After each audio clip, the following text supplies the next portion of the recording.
بسم اللہ الرحمن الرحیم۔ اسلام فار کڈس میں آپ کا خیر مقدم ہے۔ اس پروگرام کے ذریعے ہم قرآن اور حدیث کے واقعات اور قصے، حضرت محمد صلی اللہ علیہ وسلم کے زندگی کے حالات اور صحابہ یعنی کمپینینز کے حالات زندگی اور واقعات آپ کے سامنے رکھیں گے، جس میں ہمارے لیے لیسن ہے، رہنمائی ہے اور گائیڈنس کا سامان ہے۔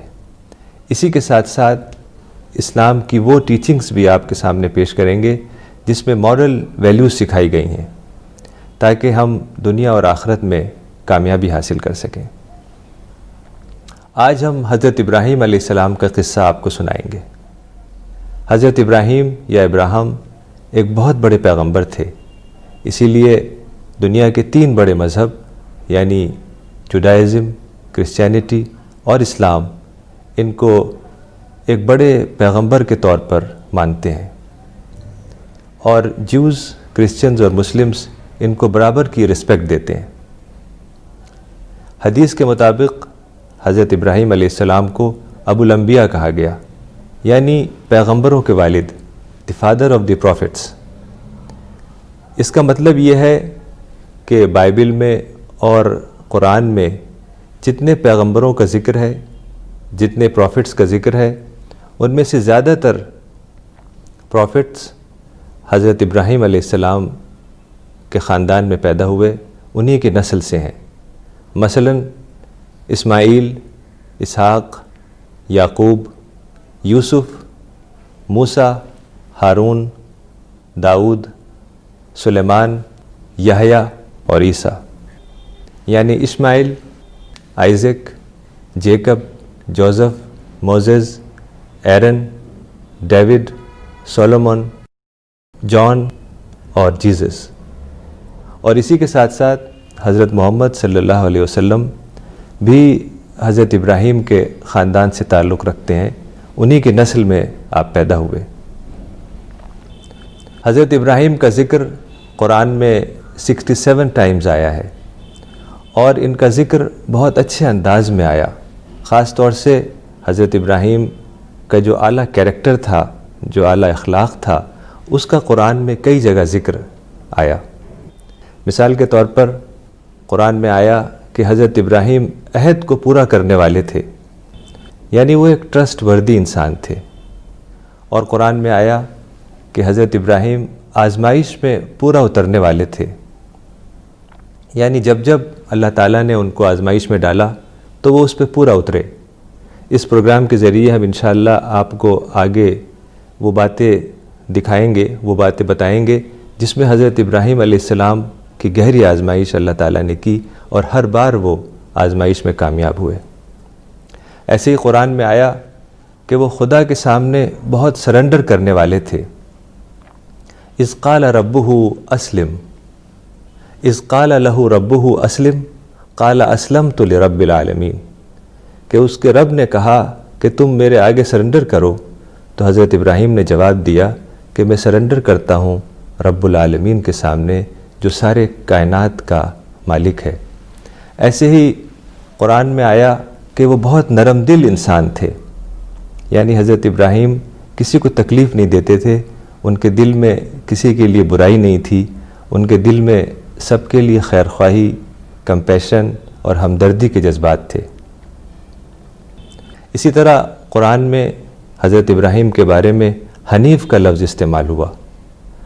حنیف ایک عربک ورڈ ہے، اس کے معنی ہوتے ہیں ایک ایسا انسان جو ہر طرح کی برائی سے بچے، ہر طرح کے ڈسٹریکشن سے بچے، ڈیویشن سے بچے، اور اللہ تعالیٰ کے راستے پر سیدھا چلتا چلا جائے۔ ایسے ہی قرآن میں حضرت ابراہیم کے بارے میں منیب کا لفظ استعمال ہوا۔ منیب اس شخص کو کہتے ہیں جو ہر حال میں اللہ تعالیٰ سے دعا کرے، چاہے مشکل حالات ہوں یا اچھے حالات ہوں، ہر حال میں اللہ تعالیٰ کی طرف وہ دیکھے اور اللہ تعالیٰ سے امید رکھے، اللہ تعالیٰ سے دعا کرے۔ ان ابراہیم لحلیم نواہ منیب۔ تو بچوں، آپ نے دیکھا کہ اللہ تعالیٰ نے قرآن میں حضرت ابراہیم کے بارے میں کتنے اچھے الفاظ استعمال کیے۔ تو ہمیں بھی یہ چاہیے کہ ہم حضرت ابراہیم کی زندگی سے سبق لیں اور اچھی باتیں سیکھیں، تاکہ ہمارے اندر اعلیٰ کیریکٹر پیدا ہو سکے، اعلیٰ اخلاق پیدا ہو سکے۔ اعلیٰ کیریکٹر کا کیا مطلب ہے؟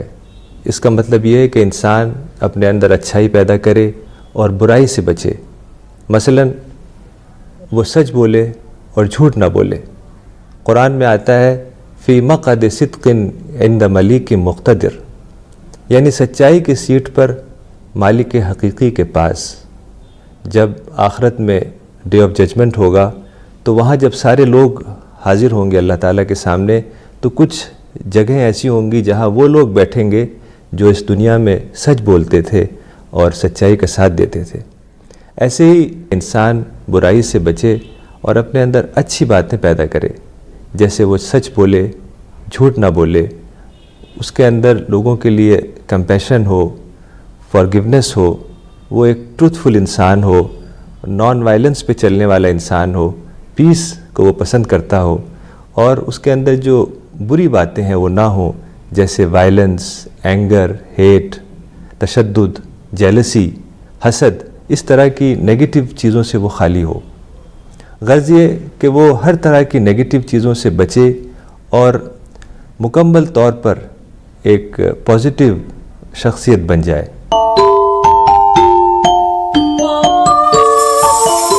کہ قرآن میں حضرت ابراہیم علیہ السلام کے بارے میں اللہ تعالیٰ نے بہت اچھے الفاظ استعمال کیے، خاص طور سے ان کا اعلیٰ کردار، اعلیٰ کیریکٹر قرآن میں کئی جگہ اس کا ذکر ہے۔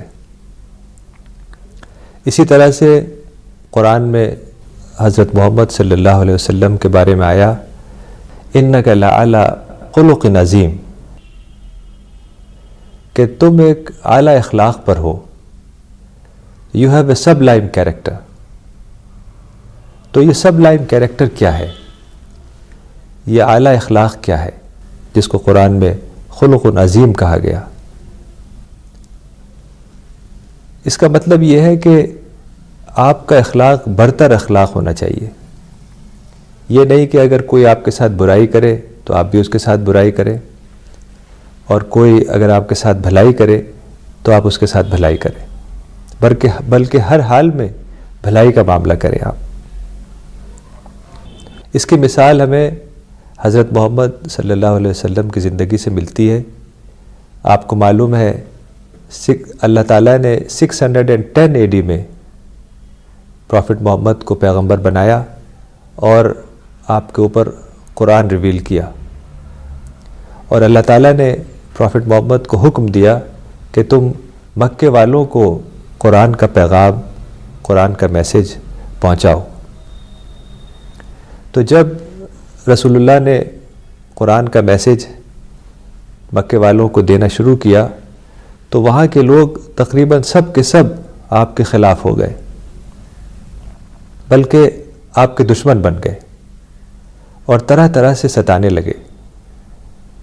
جب حالات بہت مشکل ہو گئے اور وہاں رہنا ناممکن ہو گیا تو آپ نے سوچا کہ قریب میں ایک شہر ہے جس کا نام طائف ہے، وہاں جائیں اور وہاں کے لوگوں کو توحید کا پیغام دیں، قرآن کا میسج دیں۔ ہو سکتا ہے کہ وہ لوگ اسے سمجھیں، اسے مانیں اور ان کے ہیلپر اور سپورٹر بن جائیں۔ تو پروفٹ محمد ایک دن طائف کے لیے نکلے اور آپ کے ساتھ زید جو ان کے ساتھی تھے وہ بھی ساتھ میں تھے۔ طائف تقریباً مکے سے 100 کلومیٹر دور ایک جگہ ہے جو پہاڑیوں پر ہے، یعنی وہ پہاڑی علاقہ ہے۔ تو اس زمانے میں سواریاں نہیں ہوتی تھی، زیادہ تر سفر پیدل ہوتے تھے۔ تو ایک لمبا سفر طے کر کے آپ اور آپ کے ساتھی زید طائف پہنچے، اور جب آپ وہاں پہنچے تو آپ نے بتایا کہ مجھے وہاں کے لوگوں کو، خاص طور سے وہاں کے سرداروں سے آپ ملے، اور آپ نے بتایا کہ مجھے اللہ تعالیٰ نے پیغمبر بنایا ہے اور میرے اوپر قرآن نازل کیا ہے، تو تم لوگ اس میسج کو ایکسیپٹ کرو، اس بات کو مانو اور میرے ہیلپر بن جاؤ، میرے سپورٹر بن جاؤ۔ تو ان لوگوں نے حضرت محمد صلی اللہ علیہ وسلم کا مکمل طور پر انکار کیا، بلکہ ان کو ریڈیکیول کیا۔ وہ بولے کہ کیا خدا کو تمہارے سوا کوئی اور پیغمبر بنانے کے لیے نہیں ملا تھا؟ تو اس طرح کی باتیں کی انہوں نے، اور کہا کہ آپ ہماری بستی سے نکل جائیں۔ اور جو سب سے زیادہ بری بات انہوں نے کی وہ یہ کہ شہر کے جو برے نوجوان اور شریر بچے تھے ان سے کہا کہ تم سب ان کے پیچھے پیچھے جاؤ اور انہیں پتھر مارو۔ تو آگے آگے حضرت محمد صلی اللہ علیہ وسلم چل رہے تھے، پیچھے زید تھے جو اپنی چادر کو لیے ہوئے بچانے کی کوشش کر رہے تھے پروفٹ محمد کو تاکہ انہیں پتھر نہ لگے، اور پیچھے سے یہ جو شیطان اور شریر بچے تھے اور نوجوان تھے یہ سب پتھر مار رہے تھے۔ تو حضرت محمد صلی اللہ علیہ وسلم کا جسم زخمی ہو گیا، خون بہنے لگا، یہاں تک کہ خون اتنا بہا کہ جوتے میں جا کے جمع ہو گیا۔ کافی سال بعد حضرت محمد صلی اللہ علیہ وسلم نے حضرت عائشہ جو آپ کی وائف تھیں ان سے بتایا کہ میری زندگی کا سب سے مشکل دن طائف کا دن تھا۔ تو اس زخمی حالت میں آپ شہر سے باہر نکلے اور آگے جا کے ایک انگور کے باغ میں قیام کیا، وہاں پر مرہم پٹی کی، اور جو انگور کے باغ کے لوگ تھے انہوں نے کچھ انگور وغیرہ لا کے پیش کیا، تو آپ نے تھوڑا وہاں آرام کیا۔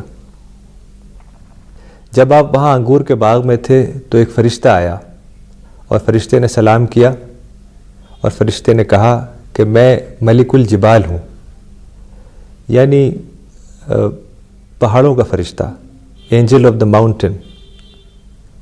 اور اس نے کہا کہ اللہ تعالیٰ نے مجھے بھیجا ہے اور یہ حکم دیا ہے کہ اگر آپ کی اجازت ہو تو طائف والوں کو 2 پہاڑیوں کے بیچ میں ایسے کر کے میں ختم کر دوں۔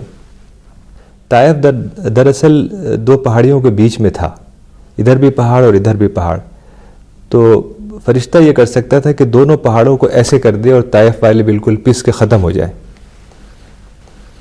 لیکن حضرت محمد صلی اللہ علیہ وسلم نے آسمان پہ ہاتھ اٹھایا اور بولے کہ لا یا ربی، نہیں ہے میرے رب، میں تو یہ امید رکھتا ہوں کہ ان کے آگے کی جو نسلیں ہوں گی، جو اگلی جنریشنز ہوں گی، وہ اس پیغام کو سنیں گی اور اس کو مانیں گی۔ یعنی انہوں نے بد دعا نہیں دی، انہوں نے یہ نہیں کہا کہ ہاں تم دونوں پہاڑوں کو ملا کے کچل دو ان کو، بلکہ انہوں نے آگے کی جنریشنز کے بارے میں سوچا، ان کے لیے دعائیں دیں، ہدایت کی دعائیں دیں۔ تو یہ ہے اعلیٰ اخلاق کہ کوئی شخص آپ کو زخمی کر دے، تکلیف پہنچائے، پھر بھی آپ اس کے لیے ہدایت کی دعائیں کریں۔ چونکہ جو بلیور ہوتا ہے، جو مومن ہے، وہ ہر حال میں اپنی پازیٹیوٹی برقرار رکھتا ہے، کبھی بھی وہ نیگیٹو نہیں ہوتا۔ چونکہ اگر اس کے اندر نیگیٹیوٹی آ گئی، برائی آ گئی، تو جو اللہ تعالیٰ کے فیضانات، جو انسپریشنز آ رہے ہیں، حدیث سے ہمیں یہ پتہ چلتا ہے کہ ہر وقت اللہ تعالیٰ انسانوں کے لیے انسپریشنز بھیجتا ہے، فیضانات بھیجتا ہے، لیکن وہ فیضانات اور انسپریشنز صرف وہ شخص حاصل کر سکتا ہے جس کے اندر مکمل طور پر پازیٹیوٹی ہو، اور وہ مکمل طور پر ایک پازیٹیو شخصیت ہو، پازیٹیو پرسنالٹی ہو، اور اس کے اندر نیگیٹیوٹی بالکل نیگیٹیوٹی، اور وہ نیگیٹیوٹی سے بالکل خالی ہو۔ چونکہ جب تک کہ ایک انسان پازیٹیو نہیں ہوگا تو وہ اپنی اسپریچولیٹی کو نہیں بڑھا سکے گا، اپنی روحانیت کو نہیں بڑھا سکے گا۔ یہ ایک مومن کے لیے، ایک بلیور کے لیے بہت ضروری ہے۔